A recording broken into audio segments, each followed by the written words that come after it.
You are watching Linger Longer. This is February 23rd, 2025. I'm going to go ahead and throw the link to join into our Linger Longer here into the comments. Should be also in the description of the videos. Join the conversation. Boom, boom. This is one of our studio links. So in the future, it should also work until people start to abuse it, and we just close that studio and start a new one. So, hey, guys, we had a great sermon this morning from Jules Del Sol about don't take the same path twice. I enjoyed it and got a lot from it. Coach is here with us. Hey, Coach, how you doing, baby? It's good. We got some exciting things to talk about. I wanted to get some church business out of the way, but I didn't want to take up time from Jules' sermon. So let's get right into it, shall we? I want to show you guys some pretty interesting and exciting things. And we're not getting frustrated about anything. I just preface it like that. Don't get frustrated. We get better. Okay, so this is the Zephy page for Rapture 2025. Some of you remember that we are raising a blanket drive. We are trying to get blankets out onto the streets of Salt Lake City. I have been going out every week to take donated blankets and some blankets that we have purchased, that we have made by cutting polar fleece and donating them to the warming centers. The goal for this whole budget was $4,000, and our goal was to raise enough money by March 1st to make 300 blankets. And then our goal that we kind of grew along the way was to gather 300 donated blankets. As you can see, given that you can actually see that page, yep, the page so it can. We raised 10% of our goals so far. This Saturday is March 1st, so that's the deadline. We'll see. We're at a dead heat to go out there and get as much done as we can. But after Saturday, I'm gonna go ahead and close this form down so that people will stop donating. And so I had said, and this is what's really exciting about this. In my first godless sermon, I said, I'll fail and I'll start again. I think I misspoke when I said that because it sounds a little bit like I'm saying I'll shut down the whole church and start over. That's not what I meant. I have said that if it came down to that, I'd do that. We'll just call it the Second Church of Korihor and start over. But I don't intend on actually doing that at this pace because much to my surprise, we are by and large a success so far. We are growing every day in terms of subscribers. We're getting more people every week who are becoming contributors at korihor.org for $2 a month to contribute to the effort. And we are getting donations for our missions. As you can see, not a lot, but it's going, for a church that doesn't require people to pay tithing, we're managing to get by just fine. And but some interesting things that have come up as we go is that we learn from failing. And I said, look, Rapture 2025 is the first mission. This is the one we'll fail. This is one that we will fail at. Hey, Lisa, welcome, friends. Megan's here. We got Jules back in the house. We got Coach. I mean, you got Kathy over from Jules' channel. So welcome, guys. This is great. But the interesting thing that I've learned from this, and I talked a little bit about this before, is we really had not planned on doing much advertising for Rapture 2025. We were just going to use our network, reach out to other podcasts, get put on podcasts, and get guest interviews. I did get a guest interview on Aaron Raw's podcast, which was great. I did use our opportunity with our special guest, Richard. Why am I blanking on names this morning? Because I'm an Adderall, probably. Our friend Richard Carrier, who came on the program. Is still our most viewed video to date. Is our interview with Richard Carrier, I believe.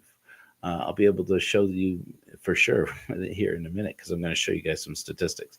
But it's pretty clear to me that in the future, any kind of fundraising campaign that we're going to do, we're going to have to more or less either front load the campaign where the donations are going to start out more or less, going all to the promotional budget, so that as the campaign goes on, we taper off of the promotional budget, we run ads, and then more and more of the money that gets donated from promoting to the broader audience goes to actually running the mission. Or we need just to have a separate fund that is just for people who want to help get the word out about the missions and about the church all in all. So that's a decision I'm going to make by Saturday. People who have, I'd love to, Megan. That'd be great. I haven't I haven't sent you an email yet. Megan Connor, if you guys don't know, Megan Connor is doing this a thing called Generous Conference on her channel. I'd love to be able to give a live sermon on there. I could also pre-record it if that's easier. But I was thinking we could have some fun with that. I could go on your program. That's in April. But I'd love to be able to come on there and talk to your audience about our missions and what we're going to do.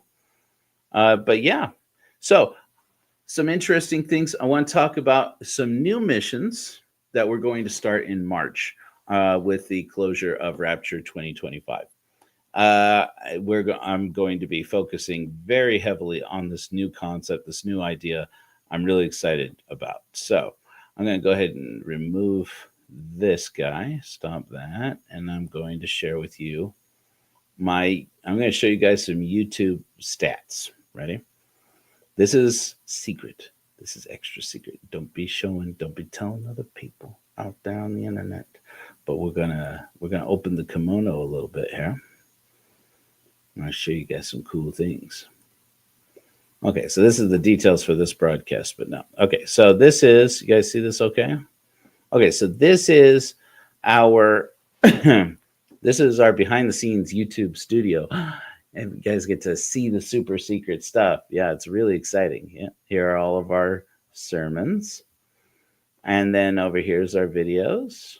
Very cool. Including all the ones from Hellfire Agency that have been taken offline until we figure out what the podcast is going to look like when I have time again. And then we have our shorts. Now, shorts, we have aplenty.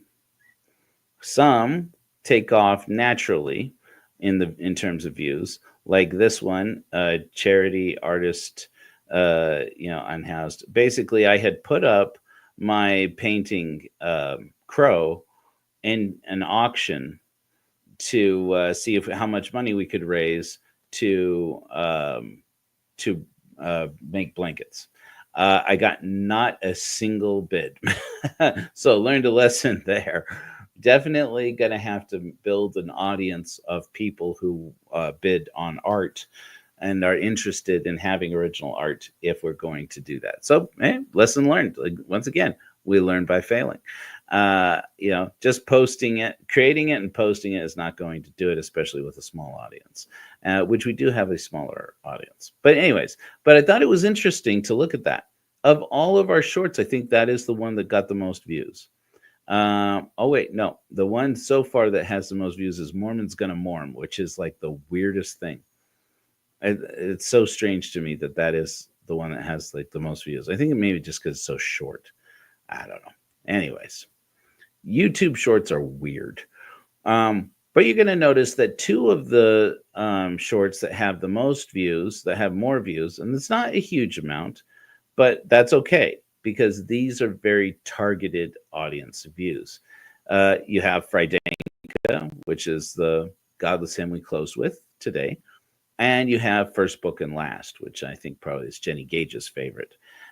still. And these are hymns about resistance to the Holocaust. I committed that I was going to invest out of my pocket, donate to the church, so that we could get songs that inspired young people about the Holocaust, about resistance to the Holocaust, so that they know about it. Because as we talked about in Godless Sermon 9, I think it was, which is forgetting is not forgiving. It's alarming how many people in our country don't know about the Holocaust, and how people can get to all the way to being graduates from high school and don't know anything about the Holocaust, and or not, at least not anything productive. Like people don't know, you know, yeah. We're not going to load sensitive words into this Linger Longer, but suffice it to say, people don't know about the Holocaust, and our people need to know these things, because when we don't know them, we are doomed to repeat them. End of that lecture. So, but I wanted to show you something. So these numbers, views don't really tell you a whole lot. They tell you something, but they don't tell you a whole lot. There's this new tab on YouTube Studio where you can see the promotions, and this is ours. And I've been very excited to share this with a small group of friends. I thought you guys would like to see it. Okay, so you're going to see that in the past couple of weeks since we've launched these two campaigns, we've spent about $150 on them altogether. Okay, which is just right on track with what I said. It was going to be about $10 a day. I was going to spend on out of pocket to promote these videos specifically to people in the United States who are between the ages of 18 and 35. That's about our target area of people we can promote to, who are adults but who are young enough that they're affected by this forgetting of the Holocaust. And so I said, let's get this in front of as many of those people as we can. You guys, that $150 put this video in front of 170,000 people inside the United States between the ages of 18 and 35. Now that's something.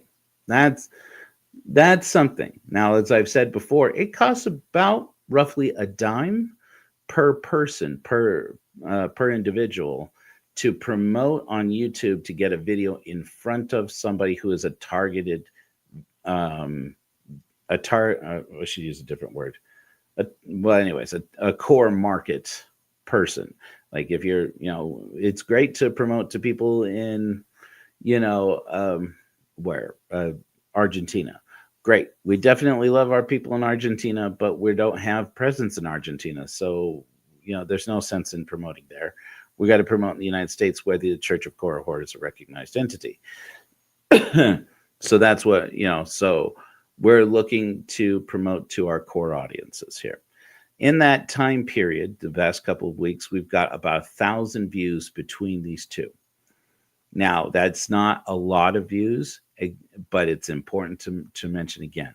These are just views to English-speaking audiences in the United States, and between the ages of 18 and 35. So we're getting this message to people who are actually watching it and liking it. And perhaps more importantly, and the biggest shock to me, as of now officially, this campaign has garnered 250 subscribers to our channel. When we started this, we had just over 250. So basically, since we started this campaign, this channel has has doubled in size. That's the kind of impact that just putting a little bit of budget into our promotions is going to do for us. But one of the things I was surprised to find, as I've looked at these, is the likes. Okay. Normally for likes on our videos, we're talking 10 likes, 5 likes, 7 likes, 22 likes. These are basically you guys, right? You guys, as you see these come up in your feed, you start liking our videos. That's normal. On these two videos that we've been paying YouTube to promote, we've got 40 likes so far on First Book and Last, and much to my surprise, 80 likes on Fridenka. So I think I called one thing really, yeah, over 100,000 people actually got the impression. So, I mean, pretty remarkable. I mean, that's you know, it's remarkable that oh, I'm seeing the comments now. $1,000. I'm sorry, $100 got 1,000 people to actually watch the video. So yes, but yeah, impressions of 170,000 impressions. So at least we're making an impact out there. But much more importantly, these are subscribers. These are people who are going to see our godless sermons popping up when we're live. So I mean, this is definitely growing. What I'm thinking is we need to have a plan on how we're going to strategize to reach certain core audiences. The goal for Rapture 2025 was $4,000. We've raised about $416 so far. We bought one set of fabric so far. A little bit concerned once I had it that it wasn't thick enough. There's a possibility that we're going to double up the layers of the thickness of the blankets so that they are so they're more effective as blankets. But there's also the possibility that we're just going to go ahead and just take them as we committed to, because we did commit that $12 basically would make a blanket, a large blanket, and they do. It does work. I was more concerned about the thickness when it was in the midst of the really thick, heavy snowfall here in Utah. Now I'm getting so many donated blankets. We have raised and distributed 130 blankets so far. And turns out getting donations of blankets is a lot easier and faster than getting people to donate money. And so, lessons learned. Once again, we thought that would be easier to get people to donate money from wherever they were and just go and buy the fabric and then make the blankets and distribute them. And that was effective to an extent. I'll be going out and placing another order here for some more fleece because I did commit to doing that. The other thing is that we discovered that while people were grateful for blankets, they were much more anxiously awaiting getting hot hand warmers. And that, it turns out, is a much more important commodity for the streets, for living and sleeping rough. So we're going to see what we can do. Still have a week left. People can still donate. We will still raise money and go out and use it to purchase fleece and to distribute blankets. But I'm also going to separate out a small amount to buy hot hands or to buy hand warmers, so we can take them out to the streets as well, because that's definitely badly needed. In fact, when we do this again, I'm hoping this coming winter, we'll probably focus heavily on hot hands, on buying hand warmers. Another thing that I've been thinking about from the beginning of this, the more I see people with as I get these blankets out there, people will tell me, first of all, if you don't have like a quilt or a large blanket, don't bother. I mean, people who are cold will say, if it's not a big blanket, don't bother. I'll bum one off of somebody else. And I was like, wow, okay. The other thing is that because they aren't waterproof, a lot of these blankets wind up soaking up snow and water and just getting, frankly, trashed and left on the ground. And so, we knew that was probably going to be a problem, but it was a problem we didn't have time to solve. So one of the things I've been looking at and thinking about is the possibility of using recycled materials that are waterproof. And I don't know how many of you are into this or are aware of this, but they have this material that is vinyl. It's UV treated vinyl Yeah, Mylar. See, now that's interesting. I want to talk about that because that I had the same thought. What about Mylar blankets or emergency blankets, right? Because those are waterproof and they're very effective. Um, the feedback I got, I'll just tell you now. The feedback I had gone to our friend Diamond Dave, who goes on a lot of these shows. He's been, upfront about the fact that in part of his life he was unsheltered, and he said, really, what you need is sleeping bags. And I said, really? Instead of blankets, seems like blankets are more versatile. And he's like, no. And I said, well, let me ask you this. What about like Mylar blankets? What about like emergency blankets? And he said, those are the worst. I was like, are you kidding me? Why are those the worst? It seems very practical. They're lightweight, they're waterproof, they're cheap. And he said, you don't feel like a human in them. Then since I got, and I said, so that's why you say sleeping bags are better. And he's like, sleeping bags are best. I was like, so you don't think people will take blankets? And he's like, they'll take them, but they'll wish they were sleeping bags. I was like, okay, well, there you go.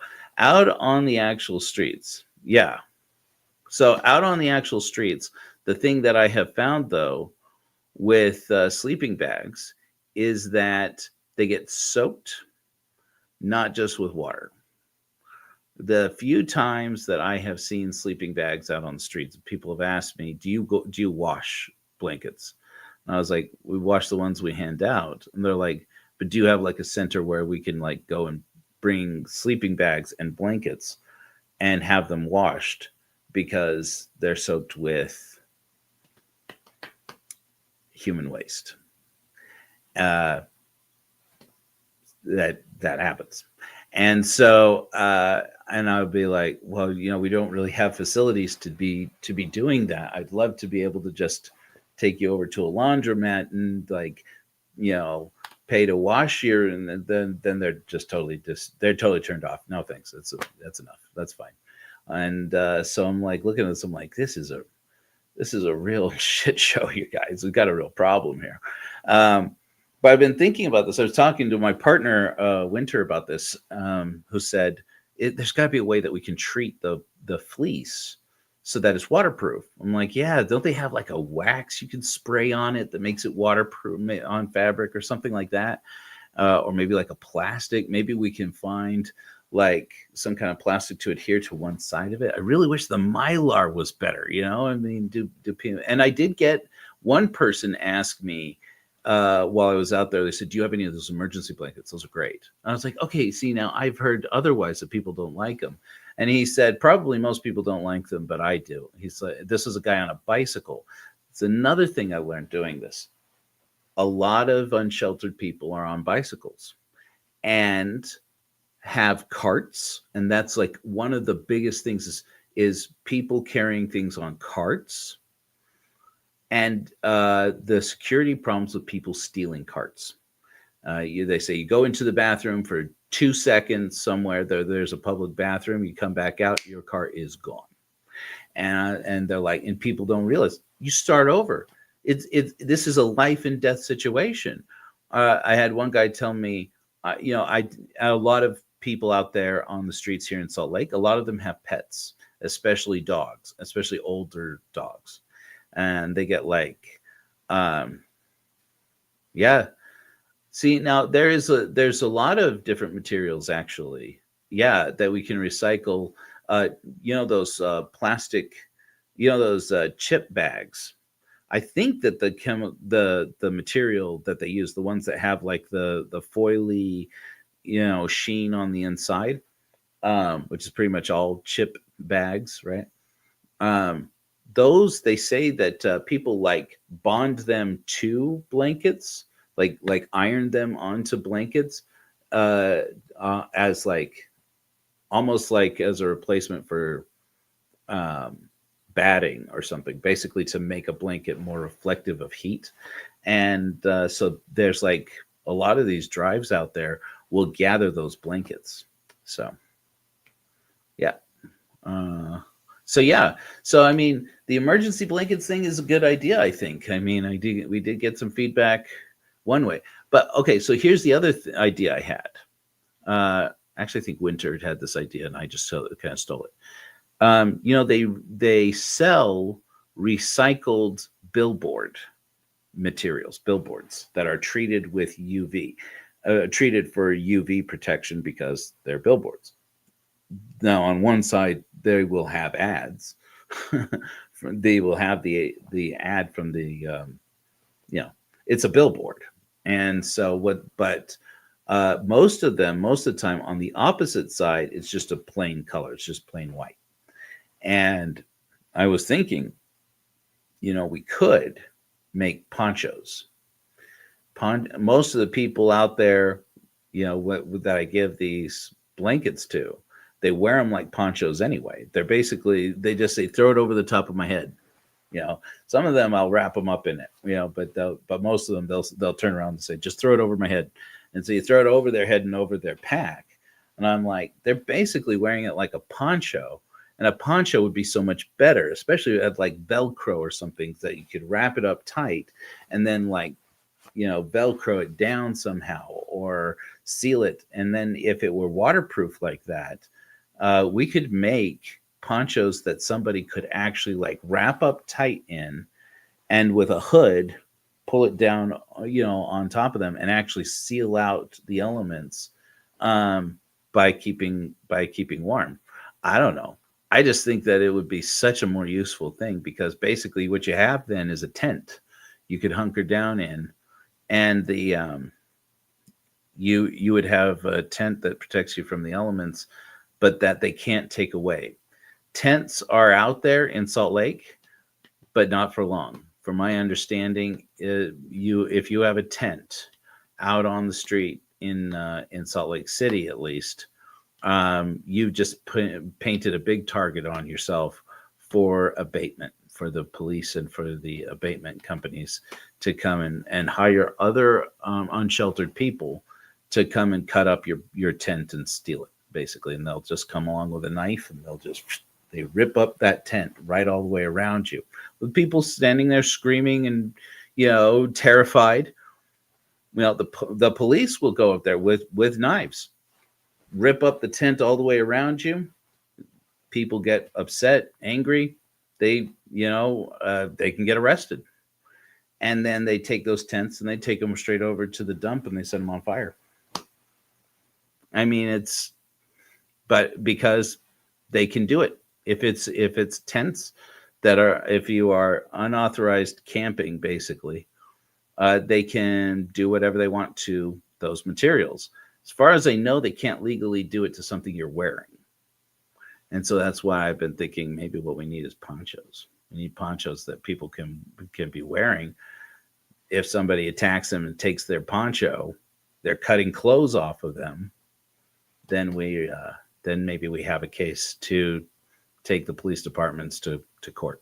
Yeah, it's so crazy. There are Mylar ponchos. I mean, I don't know why I'm surprised at that, but that's a great idea. That'd probably be even easier. I didn't even think of that, Jules.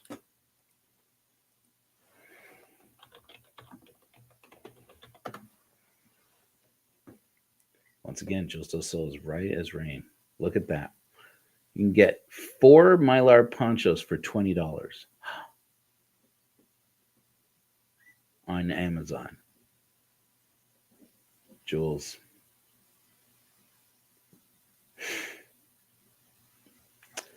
You guys, this is why we need brainiacs in this crew. What a great idea. What a great idea, Jules. We'll have to look at that. Very cool. Very cool. So it is bullshit. I gotta echo Megan Connor. It is. It's total bullshit. And it's so frustrating. Oh, there you go.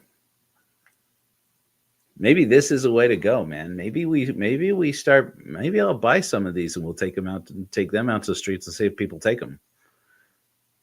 It's a good idea. You know what else is, what's nice about that though, Jules, is that I bet you through the summer we could still give those out to people to keep the rain off of them. That's a thought. Maybe we should keep Rapture 2025 going. and buy things and uh, buy ponchos instead. It's a good idea. I'll have to think about that. Yeah, yeah. It's wild. It's wild, and it's infuriating, frankly, because it's like as if the person doesn't have things hard enough, right? So, anyways, guys, we got Megan here in the studio with us. Let's go ahead and bring her up. Hey, Megan, welcome to Happy Sunday. Lingering Longer. Thank you. Happy second Saturday to you. Second Saturday, exactly. Good to see you. Good to see you. How long have you been out of the church, if I remember correctly? Um, I never went back after the pandemic, but I didn't officially resign until February 14th of 2023. That's right. So this is That's why 2 that's years your out first. for me. Nice, nice, nice. And did you actually did you use the quitmormon.org? Did you lean into the excommunication? No, I used Quit Mormon. I was well on my way to being excommunicated. I was asked after the pandemic to teach Relief Society, and I seriously considered it. But I decided ultimately that my brain space and my energy would be better spent in other places. Wow. You're the So I second I, person. I declined. Oh. you know, I hope she doesn't mind me using her name, but there's this woman named Sally who is here in Payson in Utah County, who brought me a car full of blankets that she has accumulated over the years. And she's like, my husband, I had to, will never notice they're missing. And she's like, oh, I told him.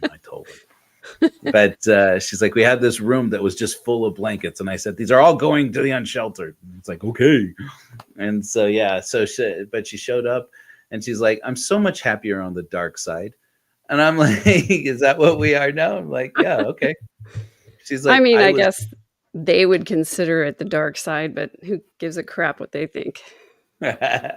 she's like, I was Relief Society president 3 times. I'm like, oh God. And she's like, that was a nightmare. She's like, but I did it. Yeah. Like, yeah. Yeah. So what do Well, you think about Rapture 2025? And I've been so excited about this ever since I heard about it because when I was trying to do Generous Conference in the fall, that ended up being canceled by an act of, I don't know, some kind of a demon. Anyway, that's a story for another time. But in the fall, I was saying on my channel how disturbing it is to me that the Mormons are gathering at Temple Square and they're literally stepping over homeless people on their way to the conference center without paying them any attention whatsoever. And the church that has hundreds of billions of dollars could eradicate homelessness in their own state, but they won't, because apparently rainy days funds are more important than human beings. So I actually said on my channel, what I would love to do is to go to Salt Lake during conference weekend and wear some kind of an apostate t-shirt and go serve the homeless people during the entirety of conference weekend. I said I would love to do that. yeah. And I actually had a very generous channel member donate to the possibility of that cause. So when you announced Rapture, I thought, well, I have some money I can give to this cause. Now I feel like you've got a perfect direction to go with Yeah. with the Mylar poncho idea, because I Right. was, blankets. Like I'm always on board to make a fleece blanket. Don't get me wrong, but I also am very concerned about the practicality of, like, what do we do for the unhoused population that's actually going to be helpful to them and not end up wasting money and resources and whatever. So I love this idea, and I'm going to suggest maybe that rather than having a financial goal, maybe have a number of blankets goal or a number of ponchos goal, because That's that, smart, dude. if that way, if people want to donate money, they can. If they want to donate ponchos, they can. If they want to donate hand warmers, they can. Maybe the goal should be number of unhoused people's lives improved. Sure. I That's love way that that idea. way all the numbers are going towards one big goal. Let's get Gene in on this conversation. We've got Gene in the studio, but I love that idea. Maybe we should focus more on Oh, Gene, the yeah. I basically just wanted to be on the same screen as Megan. Well, yeah. I mean, For some reason, I've been I'm for shopping several on minutes Sunday. now. It's the best. My grocery store in the background. Gene is on a godless shopping trip on Yeah. second Saturday. I love it. Going out Kinda to get noisy that here. booze, Gene? So here's a good shirt to wear at conference time. I'd share that. I love it. I go out in public with this because I want everybody to have Mormons on their mind, Mormons on their lips. It's a victory for Korihor. That's right. It's not just say Mormon, and it's a victory for Satan and for Korihor. That's right. Every time now. Every time that the missionaries hand out a Book of Mormon, victory for They're back out, but Korihor. I'm going to come back baby. in later. All right. It's good to see you, Gene. Joe, put me in the backstage for a little bit. Okay. You got it. I'm getting really excited for Generous Conference now. I think it's going to be a good time. Yeah, you said you wanted to start at a certain time and then go as late as you can, right? I mean, that's I want to start at noon on the Friday before Mormon Conference Center lights up. And I would love it if we could make it till midnight with all the contributions, at least. I want, and I think, we need to have some kind of a fundraising goal. And I would love to co-opt Rapture and use it for a fundraising goal. Why not? If we're doing a marathon, we might as well be doing something good for people. I love that idea. I mean, so the other thing that I've been looking at doing is this. I had this brainstorm, and you saw it. You're in the group chat where we organize all this. Well, maybe you saw it. But I've been thinking lately about that we need to organize some Pride events for June. And I've been thinking about, because I know that here in Utah, I mean, I'm just going to say a thing that just needs to be said as gently as I can here. Here in Utah, our Pride events kind of suck. That's weird. I wonder why. Yeah. There's a lot of people who want them, a lot of people who participate.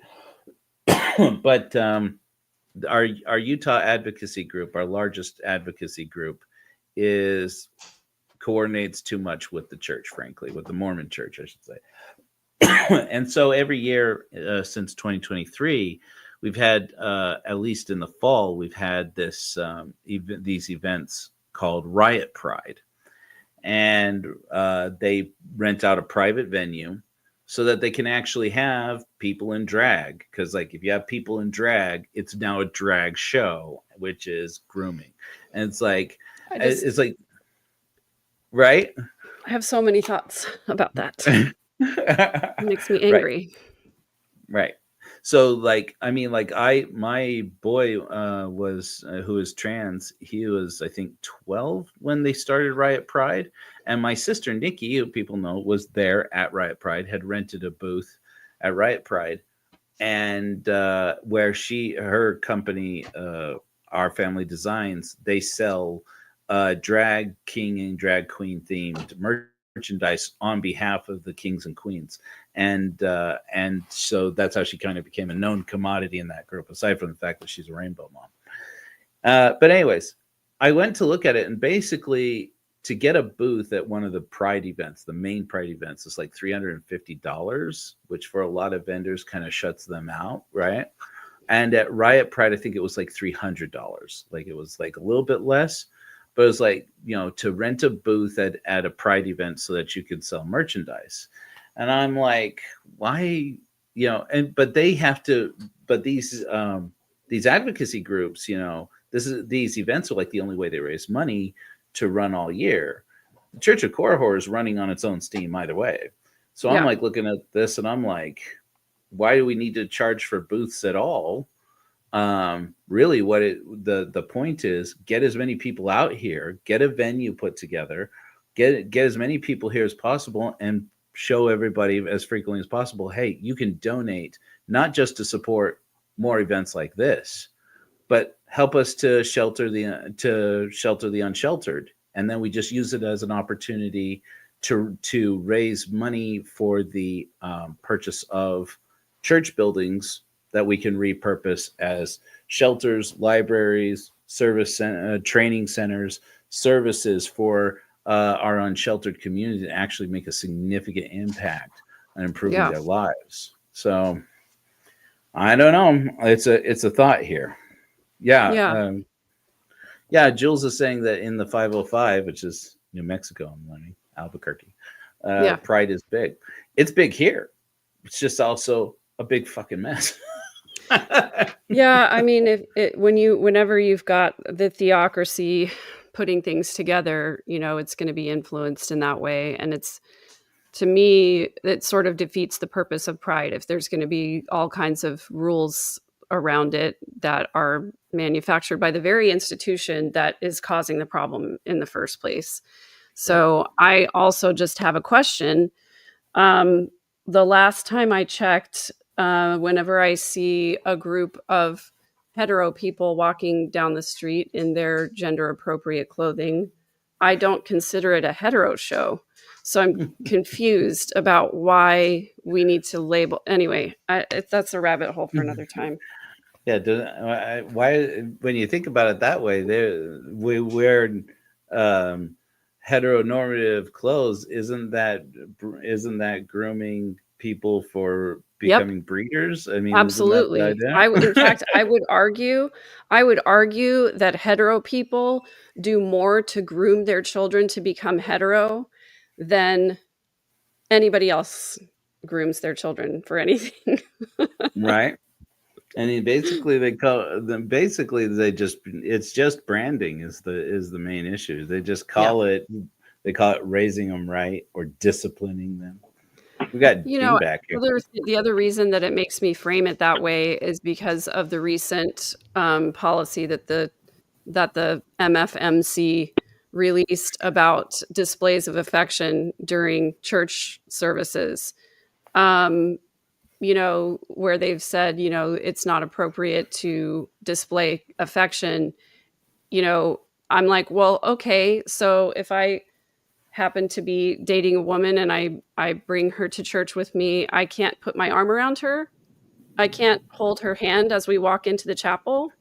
Okay, so Bishop, do you ever put your arm around your wife when you're sitting next to her in Sunday school? Or, stake president, have you ever held your wife's hand as you walked into a church building? How many times have you gotten up on the pulpit and said, my wife, and then said a girl's name? So what if I got up to the pulpit and said, my wife and I were kayaking this last Saturday. My wife, Sarah, and I have an imaginary wife named Sarah. But they're not going to allow that. They're going to allow hetero people talk all about their spouses and show affection to their spouses all day long. But if you're in a same-sex relationship, right. Anyway, I mean, can you imagine the poor kid who shows up to fast and testimony meeting and has to whisper and has the whisper in the ear that says, "I love my mommy and mommy, and my brothers and sisters and other siblings too." I love my two mommies, and they get up and, we don't practice polygamy anymore. Oh, right. It's just so effing hypocritical. I can't even see straight. Yeah, 100 years ago, to preach monogamy from the pulpit of the Church of Jesus Christ of Latter-day Saints was apostasy. I'm just saying. It was that recent. Diamond Dave. So yeah. So what do you think about this Mylar poncho idea, Gene? Do you think that's an idea that's got legs? Sounds pretty good. Ponchos might be required in early April. Cool. Yeah. Yeah. I mean, I wonder if the Mylar is going to be too hot, is going to just create heat for the Wow. summer months. That's the question, right? I wonder if But they're isn't it reversible. reflective? So then it would Yeah. actually be good for heat as well. Right. Maybe that's it. Maybe it's like reversible, and then you're like bouncing heat off of you. Or also blinding. Oh, I did want to say drivers as they something. go by. Yeah. I have two friends who each protest Mormonism in their own way, and it's basically they're trying to convert Mormons to Christ, right? So Oh, one yeah. friend goes to temple openings with a group, and then they have signs about learn more about your temples, Hmm. and they hand out pamphlets, and they're very nice and cordial. Then I have another friend who's going to be at conference, and he's invited me to come to conference. And so Oh, Will anyway, you vote opposed? we're getting a video, but no audio. oh, no audio. You're not I can muted. hear him. You can hear him? Hear me? Yeah, I So hear you. anyhow, since Megan can hear me, I'll just say that the group is going to maybe be a little bit more boisterous during conference than the people who protest or have informational signs at temple openings. So it'll be interesting. I would love to get in on that for the opening of the Salt Lake Temple. Mhm. Oh, By the right. way, In 2 years. yeah, if I'm still alive, we'll see. Yeah, I think my headphones just got out. You were fine, Gene. Sorry. Okay, yeah. So Megan, I'll actually, if you want, I can. I did a show. You can look at my show. The Mormon who resigned twice. I interviewed him like 2 months ago. That guy is part of the group, and Nice. if you want to say hi to him, I can give you his Facebook info and stuff like that. We'll figure it out Yeah, I would love that. Cool. and coordinate some protesting. The Yeah. enemy of my Excellent. enemy is my friend. So, Joe, my proposal that you probably didn't see in the comments because you were looking at statistics. But I'd love to have you come on the channel this week and do a live promote Rapture. And then I'm actually going to be in Salt Lake on Thursday. Oh, fun. So Yeah. maybe we could go distribute some things on Thursday. That'd be great. Yeah. We'll see if I have any left. I'm going tonight because my car is so full of blankets right now, thanks Nice. to Molly and Sally, that I can't take the kids to school in the morning. So I'm like, well, guys, tonight is a rapture night. So I'm going to try and get things work wrapped up early so I can get out there in time to distribute blankets. But yeah, let's keep in touch. Hey, will you And then drop the Megan- link for those Mylar ponchos? Yeah, if I have them still. Thank you. Here we go. And Megan, where are you going to go on Friday? On Friday, I'm going to be heading down to the Mountain Meadows Massacre site and then to Thrive in St. George. Wow. Yeah. And is anything special happening on Sunday, Megan? Why, yes, Jean. Thank you for asking. On Sunday, my friend who is a friend of the channel is going to be hosting a little meet and greet at her home in St. George for anyone who wants to come and hear my godless sermon. Fun. So we'll just be mix and mingle for a couple of hours with, about 20 minutes of, me just talking about how I'm rebuilding my spirituality and navigating my difficult family relationships after leaving the church. Where is this going to be? Like physically? Yeah, so in St. George, Thrive is taking place there this weekend, and she has a home there, and she's going to be inviting people into her home. We're asking for donations for my nonprofit organization. But you know what, might be happy to change that into Rapture instead. Maybe we'll do that. Cool. Wow, that'd be Right. great. Oh my gosh, that'd be amazing. We'll have to keep it going then, at least long enough to do that. Yeah, So there's a Facebook meetup group called Southern Utah Post Mormons or something like that, where more information will be had there. We'll say. Nice, thanks, Jean. Yeah, Jean is helping me to put that together. So that's great. Yeah, I'd love to figure out a way that we can support you in that in getting your godless sermon out there. Are you going to be broadcasting from there? I the person who's helping me, who's hosting me, suggested that I broadcast it only to my paid community members, but it might be a good idea to broadcast it just on my regular channel. I mean, yeah, I don't know. Let's brainstorm about that. yeah.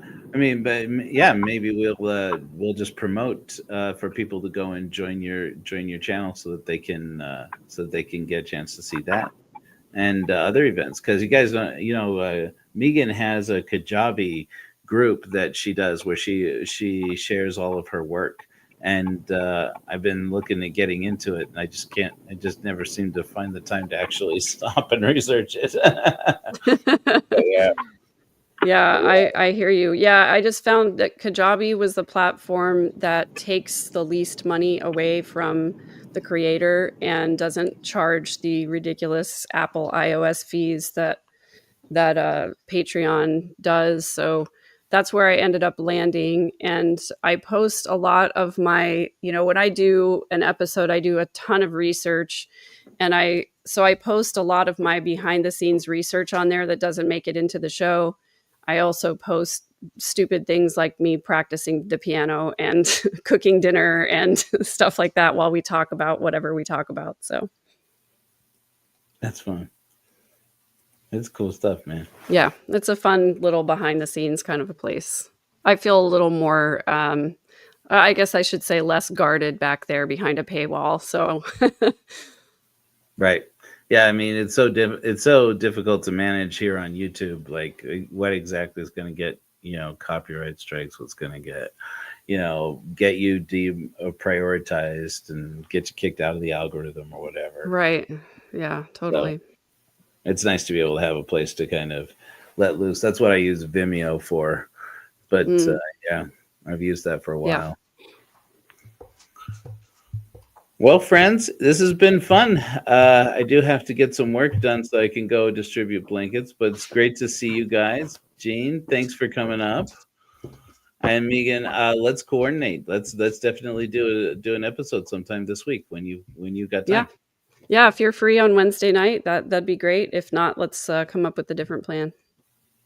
Well, we do Sunday sermon on Wednesday nights, but if you're okay with my broadcasting over to my channel at the same time, we could probably do it then.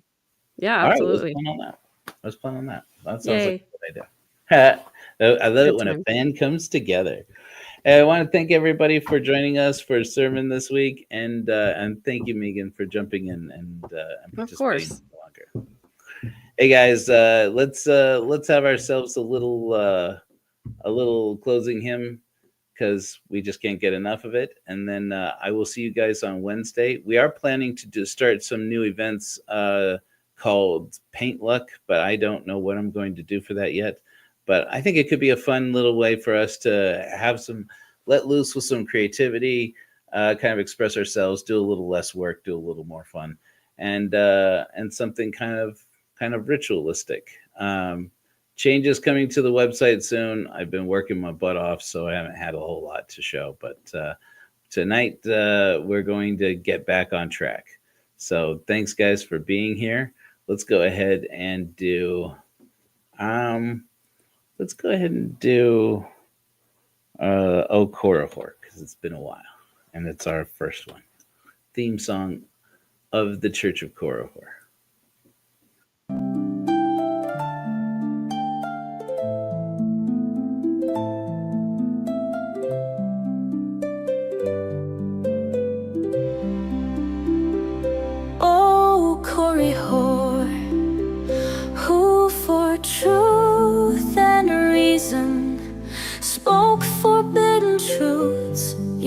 to make men free by Alma's hand.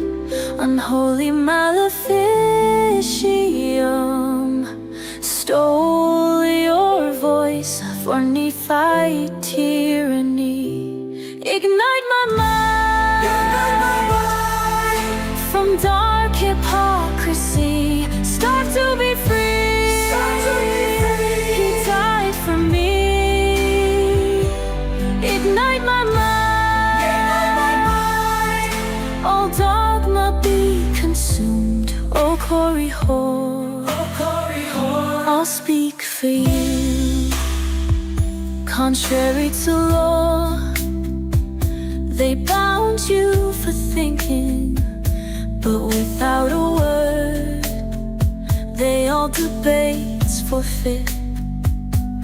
Battle of wits, charlatans unarmed, beguile their sheep with their holy bullshit. Ignite my mind from dark hypocrisy. Start to be free. He died for me. Ignite my mind. All dogma be consumed. O Korihor, I'll speak for you. Sacrifice to God, cast you on their unmercy. O Simonists, Mammon's altar for to feed. O wicked duress, they broke your solemn mind, crucified you with bread to fuel their heartless greed. Ignite my mind from dark hypocrisy. Start to be free. He died for me. Ignite my mind. All dogma be consumed. O Korihor, I'll speak for you.